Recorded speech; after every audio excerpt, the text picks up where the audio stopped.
नमस्कार दोस्तों, आज की इस वीडियो में आपका स्वागत है। यह video exam point of view से काफ़ी महत्वपूर्ण होने वाला है। तो आज का हमारा टॉपिक है बेलमेंट। तो चलिए हम एक एग्जाम्पल के साथ शुरुआत करते हैं। मान लीजिए कि आपका कोई फ्रेंड जो डेस्टिनेशन पर या किसी वेडिंग पार्टी में जाना चाहता है जो थोड़ी दूर पर है, तो उसको आपकी बाइक या कार की आवश्यकता है या रिक्वायरमेंट है। तो जो आपका दोस्त है वो आपको कांटेक्ट करता है और आप अपने दोस्त को अपनी कार या बाइक दे देते हैं, और वह जब वो वेडिंग से आता है या कोई डेस्टिनेशन से वापस आता है तो वो आपकी कार या बाइक को वापस कर देता है। तो इसी को हम बेलमेंट कहते हैं, जहां पर आप अपना सामान किसी दूसरे पर्सन को किसी पर्पस के लिए देते हैं और वो जैसे ही पर्पस कंप्लीट हो जाता है तो वह आपका सामान आपको वापस कर देता है। तो जैसा कि हमने बताया कि आपने क्या किया, आपने अपना बाइक जो है वो अपने दोस्त को दे दिया जिसको कहीं जाना था, और वो वापस आता है तो आपके बाइक को वापस रिटर्न कर देता है। तो इसको बेलमेंट कहते हैं, क्योंकि उसका पर्पस फुलफिल हो गया। पर्पस फुलफिल होने के बाद वो आपके बाइक को वापस रिटर्न कर देता है। इसी तरीके से आपको अपना कार रिपेयर करवाना है तो आप क्या करते हैं, अपने कार को रिपेयर करवाने के लिए मैकेनिक के पास ले जाते हैं, मैकेनिक को दे देते हैं। मैकेनिक अपने पास कार को रखता है, उसको वॉश करता है और जहां पर भी रिपेयरिंग करने की आवश्यकता पड़ती है उसको रिपेयर कर देता है और नेक्स्ट डे या सेम डे को वापस कर देता है। तो उसमें क्या होता है कि बेलमेंट होता है। आपने अपना कार उसको दिया और उसने आपका पर्पस फुलफिल किया और वापस कर दिया, तो इसको बेलमेंट कहते हैं। इसी तरीके से जब हम टेलर मास्टर को क्या करते हैं, अनस्टिच्ड क्लोथ देते हैं, वो आपका मेजरमेंट लेता है और आपको एक स्टिच्ड सूट तैयार करके दे देता है, तो इसको क्या कहते हैं, इसको बेलमेंट कहते हैं। तो यहां पर आप देखेंगे कि जो पहला वाला केस था वहां पर आपने अपने दोस्त को बाइक दी या कार दी, वहां पर कोई कंसिडरेशन इन्वॉल्व नहीं था, यानी कि बाइक लेके गया, उसने आपको बदले में कोई पैसा या कोई रकम नहीं दिया।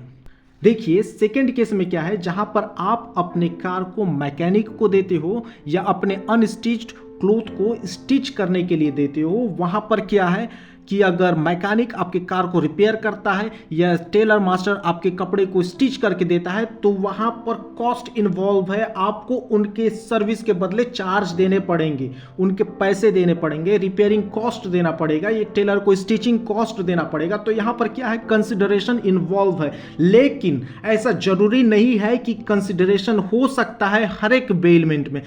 कोई भी बेलमेंट में कंसिडरेशन हो भी सकता है या कंसिडरेशन नहीं भी हो सकता है। देखिए पहला वाला केस में कंसिडरेशन नहीं था, लेकिन दूसरा और तीसरा केस में कंसिडरेशन है। तो बेलमेंट में कंसिडरेशन हो भी सकता है या कंसिडरेशन नहीं भी हो सकता है। I think it is clear. तो ये जो बेलमेंट वर्ड है यह फ्रेंच वर्ड बेलर से डिराइव हुआ है। बेलर का मतलब होता है टू डिलीवर और हैंडिंग ओवर और चेंजिंग ऑफ पोजीशन। तो यहां पर क्या हो रहा है कि आपने क्या किया, अपने बाइक को अपने दोस्त को दे दिया। अब जब तक उसके पास रहेगा, पोजीशन किसके पास है, उसके पास रहेगा, मींस आपके दोस्त के पास है।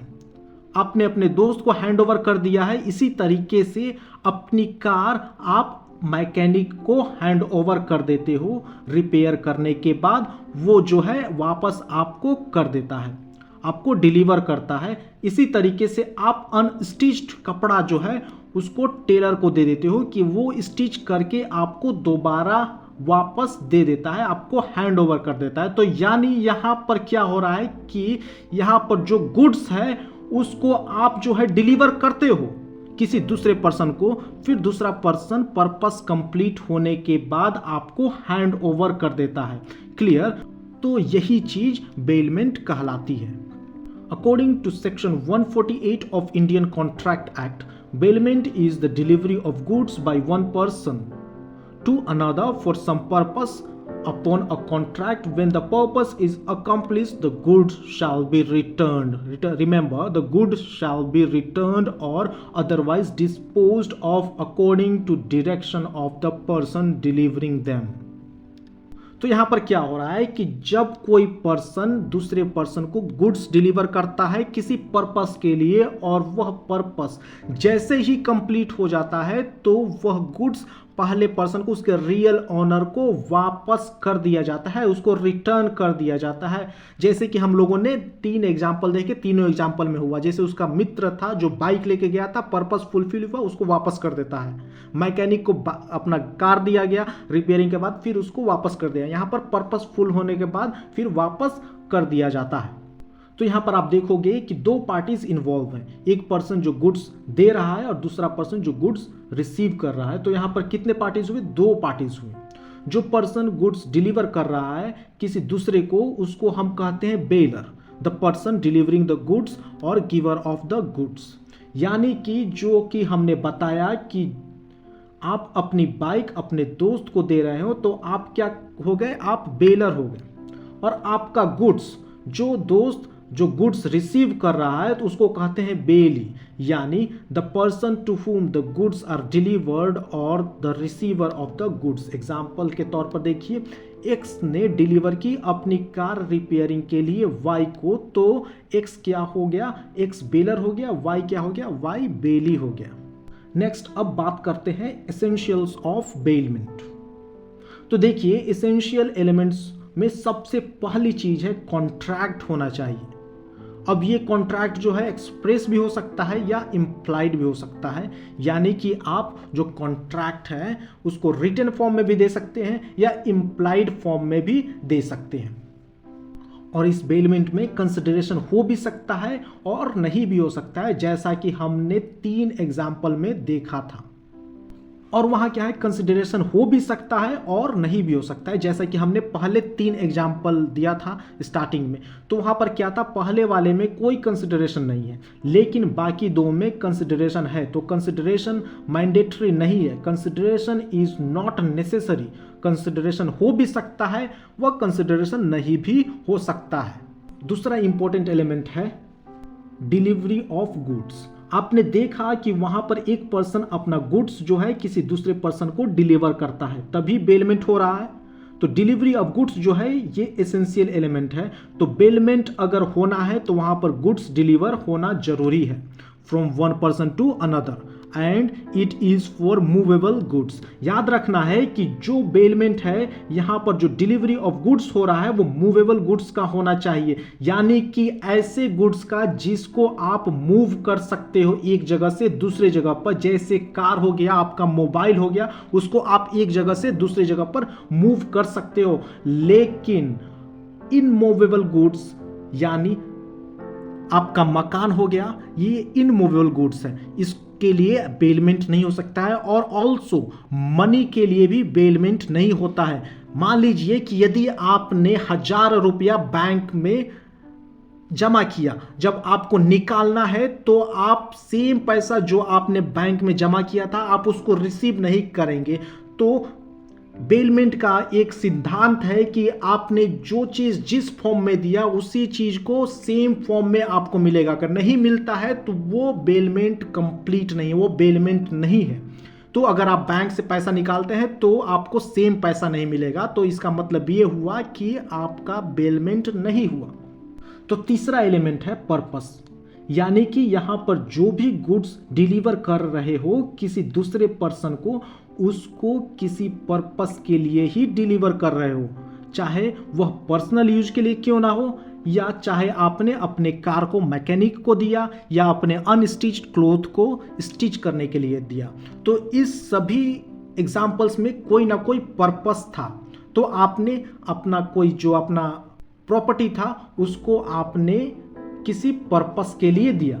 तो यानी कि जब भी यहाँ पर बेलमेंट हो रहा है, जब भी आप कोई गुड्स डिलीवर कर रहे हो तो वहाँ पर कोई ना कोई पर्पस है, उस पर्पस को कंप्लीट करने के लिए आप गुड्स को डिलीवर कर रहे हो। और जैसे ही वो पर्पस अकम्प्लिश हो जाता है आपको गुड्स वापस कर दिया जाता है, यानी कि बेली द्वारा बेलर को वापस कर दिया जाता है।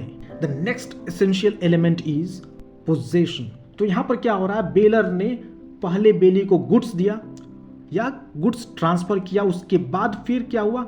जो बेली है पर्पस कंप्लीट होने के बाद जो गुड्स है वापस बेलर को रिटर्न कर देता है। यानी कि यहां पर पोजीशन क्या हो रहा है? चेंज हो रहा है। In bailment position of goods change, the change of position does not lead to change of ownership in bailment. यानी कि अगर बेलर ने अपना कोई सामान बेली को दिया है तो इसका मतलब यह नहीं होगा कि बेली अब ऑनर नहीं होगा या पोजीशन चेंज हुआ है, लेकिन ऑनरशिप केवल बेलर का ही रहेगा। So the next essential is return of goods. So here what happens, baler ने बेली को किसी पर्पस के लिए अपना गुड्स दिया और इसमें जब पर्पस कंप्लीट हो जाता है तो बेली वो गुड्स को फिर वापस बेलर को रिटर्न कर देता है। तो यही है fifth essential, the return of goods. Bailee is obliged to return the goods physically to the bailor. यहां पर आपको ध्यान रखना है कि ये रिस्पॉन्सिबिलिटी बनती है, ये उसकी ओब्लिगेशन है कि फिजिकल गुड्स बेली के द्वारा बेलर को वापस किया जाए। In the same condition the goods should be returned in the same form as it was given, may be altered as per bailor's direction. अगर बेलर बोलता है उसको ऑल्टर करने के लिए, चेंज करने के लिए, तभी चेंज होगा, नहीं तो नहीं। The bailey cannot deliver some other goods even not to those of higher values। तो यहाँ पर ध्यान रखना है कि जो बेली है आपको दूसरा गुड्स चाहे वो कितनी भी ज़्यादा कीमत का क्यों ना हो आपको रिटर्न नहीं कर सकता है। मान लीजिए आपने उसको Realme C35 दिया तो बेली का रिस्पॉन्सिबिलिटी है कि वो आपको Realme C35 ही दे, आपको आईफोन ना दे, आपको सैमसंग गैलेक्सी ना दे। ओके, जब तक आपको रियल चीज नहीं मिलता है तब तक आपका बेलमेंट कंप्लीट नहीं होता है। यही मैटर आता है मनी के बात में। मैंने आपको पहला भी एग्जांपल दिया था, अगर आपने 1000 रुपया बैंक में डिपॉजिट किया है सेम करेंसी, आप नहीं पा सकते। यह असंभव है कि आपने जिस करेंसी को 1 साल पहले डिपॉजिट किया था वही करेंसी को आप बैंक से सेम पाएंगे। तो इस केस में आपका जो चीज़ आपने जमा किया था वो सेम गुड्स आपको नहीं मिलता है, तो यहाँ पर बेलमेंट कंप्लीट नहीं होता, इसको बेलमेंट नहीं कहते हैं। तो ये रहा एसेंशियल एलिमेंट्स ऑफ बेलमेंट। तो देखिए बेलमेंट कब होता है कि जब कोई व्यक्ति अपना गुड्स किसी दूसरे पर्सन को देता है कोई पर्पस के लिए, और जब वह पर्पस कंप्लीट हो जाता है तो दूसरा व्यक्ति अगेन रियल ऑनर को वह गुड्स वापस करता है सेम कंडीशन में, तो उससे ही बेलमेंट कहा जाता है। और हाँ, बेलमेंट में कंसिडरेशन नहीं भी हो सकता है और कंसिडरेशन हो भी सकता है। सो ऐसे ही वीडियोज़ के लिए आप मेरे चैनल के साथ जुड़े रहें, वीडियो को शेयर करें, लाइक करें एवं सब्सक्राइब करें।